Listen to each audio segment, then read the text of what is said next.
നമുക്ക് എണ്ണ ഒഴിക്കാം.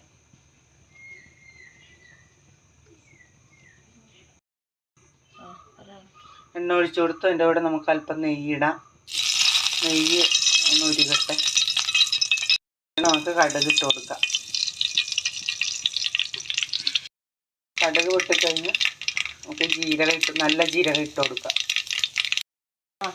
അത് കഴിഞ്ഞ് വറ്റൽമുളക്,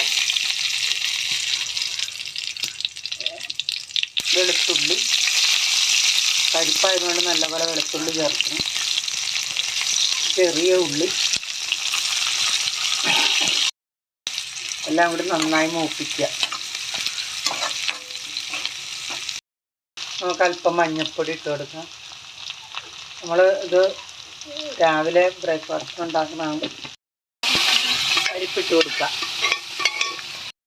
പരിപ്പ് വേവിച്ചപ്പോൾ ഞാൻ പച്ചമുളകും സവാളയും ഇഞ്ചിയും ഉപ്പും കൂടി ചേർത്താണ് പരിപ്പ് വേവിച്ച് വെച്ചിരിക്കുന്നത്.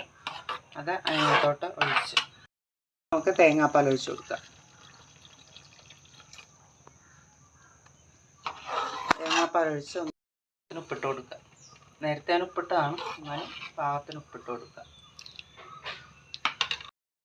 ഇറക്കുമ്പോൾ ലേശം നെയ്യിട്ട് കൊടുക്കുക.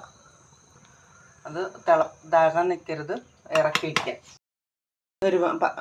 തേങ്ങാപ്പാൽ ഒഴിച്ച് കഴിഞ്ഞ് നമ്മൾ നെയ്യ് ഒഴിച്ച് താഴത്തിറക്കി വയ്ക്കുക. ഒരുപാട് തിളപ്പിക്കാൻ നിൽക്കരുത്, നന്നായി ചൂടായാൽ മതി. പരിപ്പ് കറിയുടെ കൂടെ കഴിക്കാൻ വേണ്ടി ഒരു പുട്ട് റെഡി. നമുക്ക് കറി ഒഴിക്കാം. പരിപ്പ് കറി എടുത്ത് ഇനി 2 പപ്പടം.